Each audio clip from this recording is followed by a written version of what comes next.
ഇതുവരെ ഇറാനുമേൽ വെല്ലുവിളികളും ഉപരോധങ്ങളുമായി വീർപ്പുമുട്ടിച്ച അമേരിക്കയ്ക്ക് ഒരു തുറന്ന വെല്ലുവിളി തന്നെയാണ് ഖമനേയി നടത്തിയിരിക്കുന്നത്. ഒരു തരത്തിലുമുള്ള സമ്മർദ്ദങ്ങൾക്കിനി ഇറാൻ കീഴ്പ്പെടില്ല. ആണവ പദ്ധതിയുമായി തന്നെ മുന്നോട്ട് പോകുമെന്നും പാശ്ചാത്യ രാജ്യങ്ങൾ നടത്തുന്ന ഈ നീക്കത്തെ ശക്തമായി തന്നെ എതിർക്കാൻ തയ്യാറെടുക്കുകയാണ് ഇറാൻ. അങ്ങനെ ലോകത്തെ തന്നെ അമ്പരപ്പിക്കുന്ന മറ്റൊരു നീക്കത്തിലേക്ക് കടക്കുന്നു. അമേരിക്കയുടെ ഭീഷണികൾക്ക്, ലോകശക്തികളുടെ ഉപരോധ ഭീഷണികളെയും സമ്മർദ്ദ തന്ത്രങ്ങളെയൊക്കെ തന്നെ വെല്ലുവിളിച്ചുകൊണ്ട് ഇറാൻ സമാധാനപരമായ രീതിയിൽ ഒരു ആണവ പരിപാടി തുടങ്ങുമെന്നാണ് പറഞ്ഞിരിക്കുന്നത്. സമാധാനപരമായ ആണവ പരിപാടി എന്ന് പറയുമ്പോൾ എങ്ങനെ എന്നുള്ള ചോദ്യം അത് ഏവരും ഉയർത്തുന്ന ഒരു വിഷയമാണ്. പ്രത്യേകിച്ചും ഇറാനെ പോലുള്ള രാജ്യങ്ങളുടെ കയ്യിൽ അണവായുധങ്ങൾ ഉണ്ടായാൽ അത് വലിയ തോതിൽ വെല്ലുവിളി ഉയർത്തുന്നത് ഇസ്രയേലിന് തന്നെയാണ്. ഇസ്രയേൽ അടക്കമുള്ള രാജ്യങ്ങൾ ശക്തമായി ഇതിനെ പ്രതിരോധിക്കാൻ വേണ്ട തയ്യാറെടുപ്പുകൾ നടത്തിപ്പോരുകയാണ്. ഇറാൻ ആണവോർജ്ജ സംഘടനയുടെ തലവനായ മുഹമ്മദ് ഇസ്ലാമി വിദേശ സമ്മർദ്ദങ്ങൾ തങ്ങളുടെ ആണവ പദ്ധതിയെ ഒരു തരത്തിലും തടസ്സപ്പെടുത്തില്ല എന്നാണ് ഒരഭിമുഖത്തിലൂടെ വ്യക്തമാക്കിയിരിക്കുന്നത്. ഐക്യരാഷ്ട്രസഭ സുരക്ഷാ കൗൺസിൽ ഏർപ്പെടുത്തിയ പുതിയ ഉപരോധങ്ങൾ, ഇതുമായി ബന്ധപ്പെട്ട് ആണവ പരിശോധനകളിലെ സഹകരണം അവസാനിപ്പിക്കാനുള്ള ഇറാന്റെ പ്രഖ്യാപനത്തിന് തൊട്ടുപിറകെയാണ് ഇസ്ലാമിയുടെ അതിശക്തമായ പ്രസ്താവന പുറത്തു വരുന്നത്. ഒരു തരത്തിലും ഇനി ഇറാൻ ആരുടെ മുന്നിലും തല കുനിക്കുകയില്ല. ശക്തമായി തന്നെ പോരാടാൻ തയ്യാറെടുത്ത് കഴിഞ്ഞിരിക്കുന്നു. അമേരിക്കയുടെ, പ്രത്യേകിച്ച് ട്രംപിന്റെ ഭീഷണികൾക്ക് പുല്ലുവില തന്നെയാണ് കൽപ്പിച്ചിരിക്കുന്നത്. ഇറാനും ലോകശക്തികളും തമ്മിലുള്ള 2015 സംയുക്ത സമഗ്ര പ്രവർത്തന പദ്ധതിയുടെ ഭാഗമായിട്ടുള്ള സ്നാപ്പ് ബാക്ക് സംവിധാനം ബ്രിട്ടൻ, ഫ്രാൻസ്, ജർമ്മനി എന്നീ രാജ്യങ്ങൾ ചേർന്ന് പുനരാരംഭിച്ചത് കൊണ്ട് തന്നെയാണ് ഇപ്പോൾ ഒരു പ്രതിസന്ധി ഉടലെടുത്തിരിക്കുന്നത്. അതിനെ മറികടക്കാൻ വേണ്ടി ഈ നീക്കം ഇറാനുമേൽ UN ഉപരോധങ്ങൾ വീണ്ടും ഏർപ്പെടുത്തി ആണവ കേന്ദ്രങ്ങളുടെ പരിശോധന പുനരാരംഭിക്കുന്നതിന് ഇറാനും അന്താരാഷ്ട്ര ആണവോർജ്ജ ഏജൻസിയും തമ്മിൽ അടുത്തിടെ ഒരു കരാറ് വെച്ചതും താളം തെറ്റിച്ചിരുന്നു. പാശ്ചാത്യ രാജ്യങ്ങൾ ഇരട്ടത്താപ്പ് നിലപാടാണ് തങ്ങളോട് സ്വീകരിക്കുന്നത്. തങ്ങളെ ഒരു തരത്തിലും പുരോഗതിയുടെ പാതയിലേക്ക് എത്താൻ സാധിക്കാത്ത വിധത്തിൽ ഒരു കുഴിയിലേക്ക് തള്ളിയിടാനാണ് നിലവിൽ ഇവർ ശ്രമിക്കുന്നത്. അതുകൊണ്ട് തന്നെ മുൻകാല കരാറുകൾ ആവർത്തിച്ച് ലംഘിച്ചു എന്നാണ് ഇസ്ലാമി ആരോപിക്കുന്നത്. ഇറാൻ എപ്പോഴും ഏകപക്ഷീയമായ അവരുടെ പ്രതിബദ്ധതകൾ നിറവേറ്റുകയായിരുന്നു, ജനങ്ങളുടെ സുരക്ഷയ്ക്ക് വേണ്ടിയുള്ള നടപടികൾ കൈക്കൊള്ളുകയായിരുന്നു. ഒരിക്കലും അവർ അവരുടെ പ്രതിബദ്ധത നിറവേറ്റിയിട്ടില്ല എന്ന് തന്നെയാണ് ശക്തമായി എടുത്തു പറയുന്നത്. പാശ്ചാത്യ രാജ്യങ്ങളുടെ വിശ്വാസ്യതയെ പോലും അത് ചോദ്യം ചെയ്തിരിക്കുന്നു. അമേരിക്കൻ ഭീഷണികൾ അതിനി വിലപ്പോകില്ല എന്ന് വ്യക്തമായി തന്നെ പറയുകയാണ്. ഏതു തരത്തിലോ ആയിക്കൊള്ളട്ടെ, യുദ്ധപ്രഖ്യാപനമായിരുന്നാലും ഉപരോധങ്ങളായിരുന്നാലും ആക്രമണമായിരുന്നാലും സംഘർഷമായാലും ഗൂഢാലോചനയായാലും ഇതിലൂടെ ഒക്കെ തന്നെ കാലാകാലങ്ങളായി ഇറാനെ വഞ്ചിക്കുന്ന, ദ്രോഹിക്കുന്ന നടപടികൾ തന്നെയാണ് നിരന്തരം അമേരിക്ക കൈക്കൊള്ളുന്നത്. ശക്തമായി തന്നെ ഇസ്ലാമി അമേരിക്കയെ അപലപിക്കുന്നുണ്ട്. ഇറാൻ യുറേനിയം സമ്പുഷ്ടീകരണ പദ്ധതി നിർത്തലാക്കണമെന്ന അമേരിക്കയുടെ ദീർഘകാല ആഹ്വാനങ്ങളെയൊക്കെ തന്നെ ശക്തമായി തള്ളിക്കളയുകയാണ്. ഒരു തരത്തിലും അമേരിക്കയ്ക്ക് ഇനി വഴങ്ങില്ല. ഞങ്ങൾക്ക് യാതൊരുവിധ പ്രാധാന്യവുമില്ല.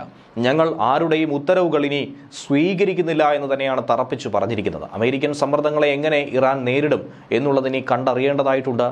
ഇറാന്റെ മണ്ണിലെത്തി അമേരിക്ക കാട്ടിയിട്ടുള്ള നടപടികൾ, അതിനുള്ള മറുപടിയൊക്കെ തന്നെ ഉറപ്പായും ലഭിക്കുമെന്നും ഈ ഒരു വെല്ലുവിളിയിലൂടെ കാണാൻ സാധിക്കുന്നുണ്ട്. അമേരിക്കൻ സമ്മർദ്ദങ്ങളെ എങ്ങനെ അവഗണിക്കുന്നു, എത്രത്തോളം പുച്ഛത്തോടെ തള്ളിക്കളയുന്നു എന്നതിൻ്റെ വ്യക്തമായ സൂചനയായി ഒരു സൂപ്പർ ത്രില്ലർ ട്വിസ്റ്റായി തന്നെ ഈ പ്രസ്താവന മാറുകയാണ്.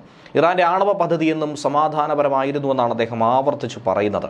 സമീപകാല അമേരിക്ക ഇസ്രയേൽ വ്യോമാക്രമണങ്ങളൊക്കെ ഇറാന്റെ ആണവ പദ്ധതിയെ വലിയ തോതിൽ തളർത്തിയെന്ന വാദത്തെ അദ്ദേഹം പൂർണ്ണമായും തള്ളിക്കളയുകയാണ്. അങ്ങനെ ഒരു സംഭവം ഉണ്ടായിട്ടില്ല. ഇസ്രയേലും അമേരിക്കയും പല ആക്രമണങ്ങൾ നടത്തിയിട്ടുണ്ടെങ്കിൽ പോലും അതൊന്നും തങ്ങളുടെ ആണവ പദ്ധതിക്ക് ഒന്നും തന്നെ വിഘാതം സൃഷ്ടിച്ചിട്ടില്ല. ചില ആളുകൾക്കും കെട്ടിടങ്ങൾക്കുമൊക്കെ ഗുരുതരമായ നാശനഷ്ടങ്ങൾ സംഭവിച്ചിരിക്കാം. പക്ഷേ നമ്മുടെ ശാസ്ത്രജ്ഞന്മാരുടെ ആത്മാവിലും മനസ്സിലുമുള്ള അറിവ് അത് തന്നെയാണ് യഥാർത്ഥ സമ്പത്ത്. അതാർക്കും തന്നെ നശിപ്പിക്കാൻ കഴിയില്ലെന്നാണ് അദ്ദേഹം പറഞ്ഞിരിക്കുന്നത്. അതങ്ങനെ പറയുമ്പോൾ തന്നെ നേരത്തെ നമുക്ക് മനസ്സിലാക്കാൻ സാധിച്ചിട്ടുള്ളത് ഇറാനിലെ പ്രധാനപ്പെട്ട ശാസ്ത്രജ്ഞരെ ഒക്കെ തന്നെ അജ്ഞാതർ ലക്ഷ്യമിടുന്നതായിട്ടും മൊസാദിന്റെ ചില ഏജന്റുകൾ കൃത്യമായി തന്നെ പ്രിസൈസ് ആക്രമണങ്ങളിലൂടെ കൊലപ്പെടുത്തുന്നതുമൊക്കെ വാർത്തകളിൽ ഏതാനും വർഷങ്ങളായി ഇടം നേടിയിട്ടുള്ളതാണ്.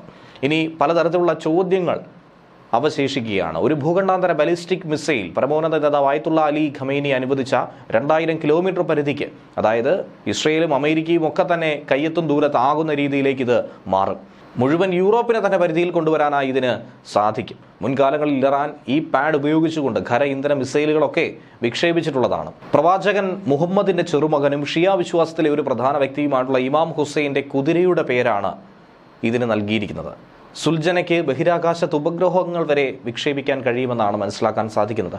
ഖര ഇന്ധനം ഉപയോഗിക്കുന്നതും ബഹിരാകാശത്തെത്താൻ കഴിവുള്ളതുമാണ് എന്ന വസ്തുത ഇറാൻ ഒരു ഭൂഖണ്ഡാന്തര ബാലിസ്റ്റിക് മിസൈൽ നിർമ്മിക്കാൻ കഴിയുമെന്ന അമേരിക്കൻ ഗവൺമെന്റ് ആശങ്കകൾക്ക് ഉറപ്പായും വലിയ ആക്കം നൽകുന്നതാണ് ഇപ്പോഴത്തെ പ്രഖ്യാപനം. അത്തരം മിസൈലുകൾക്ക് ആണവായുധങ്ങൾ പോലും വഹിക്കാൻ കഴിയും. പക്ഷേ ഏറെക്കാലമായി ഇറാൻ തങ്ങളുടെ ആണവ പദ്ധതി സമാധാനപരമാണെന്ന് ആവർത്തിച്ചു പറയുന്നത് അമേരിക്കയുടെ സമ്മർദ്ദ തന്ത്രങ്ങളെ അതിജീവിക്കാൻ വേണ്ടിയിട്ടായിരുന്നു. ഇറാൻ സജീവമായ ഒരു അണുബോംബിനായി പരിശ്രമിക്കില്ലെന്ന് അമേരിക്കൻ രഹസ്യാന്വേഷണ ഏജൻസികളും വിലയിരുത്തുന്നു. പക്ഷേ അവരാകട്ടെ യുറേനിയത്തിന്റെ 60% വരെ സമ്പുഷ്ടീകരണത്തിലേക്ക് എത്തിയിട്ടുണ്ട് എന്നുള്ളത് എടുത്തു പറയേണ്ടതാണ്.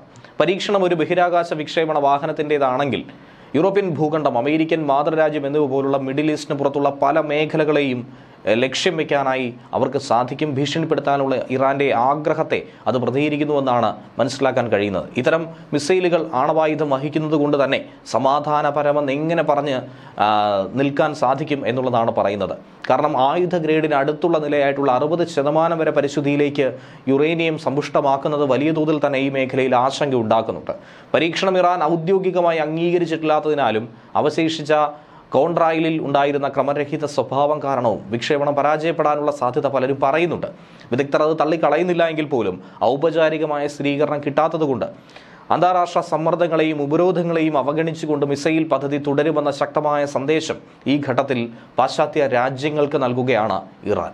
വിക്ഷേപണം ഇറാൻ ഔദ്യോഗികമായി അംഗീകരിക്കാത്തത് കൊണ്ട് തന്നെ അത് പരാജയപ്പെട്ടിരിക്കാനുള്ള സാധ്യത കൂടുതലായി പറയുന്നുണ്ട്. സെപ്റ്റംബർ 18 ഇറാന്റെ അമേരിക്കൻ ബഹിരാകാശ ഉദ്യോഗസ്ഥർ പുതിയ ഉപഗ്രഹങ്ങൾ ബഹിരാകാശത്തേക്ക് വിക്ഷേപിച്ചു എന്നുള്ളത് തുറന്ന് സമ്മതിച്ചിട്ടില്ല. ഉപരോധങ്ങളും സമ്മർദ്ദവും ഉണ്ടായിരുന്നിട്ട് പോലും തങ്ങളുടെ മിസൈൽ പദ്ധതി തുടരുമെന്ന് പാശ്ചാത്യ രാജ്യങ്ങൾക്ക് കൃത്യമായൊരു സൂചന കൊടുക്കാൻ ഇറാൻ ഈ വിക്ഷേപണത്തിലൂടെ ശ്രമിച്ചിട്ടുണ്ട്.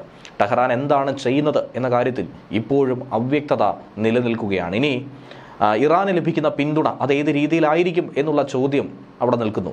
റഷ്യയും ചൈനയും ഉൾപ്പെടെയുള്ള രാജ്യങ്ങൾ പാശ്ചാത്യ രാജ്യങ്ങളുടെ ഉപരോധ നീക്കങ്ങളെ എതിർക്കുന്നുണ്ട്. ഇറാന്റെ നിലപാടിന് കൂടുതൽ കരുത്ത് പകരുന്നുണ്ട്. ഇന്ത്യയും അനുഭാവപൂർവ്വമായ ഒരു നിലപാട് സ്വീകരിക്കുന്നു. എന്നിരുന്നാലും ഇറാനെ എതിർക്കുന്നില്ല എന്നുള്ളതാണ് മറ്റൊരു വസ്തുത.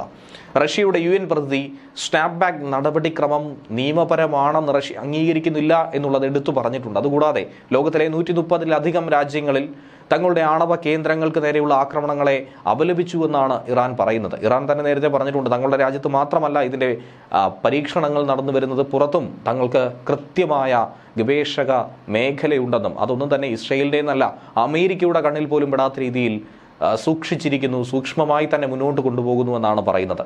ലോകത്തിലെ ഭൂരിഭാഗം ഇറാന്റെ നിലപാടിനെ പിന്തുണയ്ക്കുന്നുവെന്ന് വേണം ഇറാൻ പറഞ്ഞതിൽ നിന്ന് മനസ്സിലാക്കാൻ.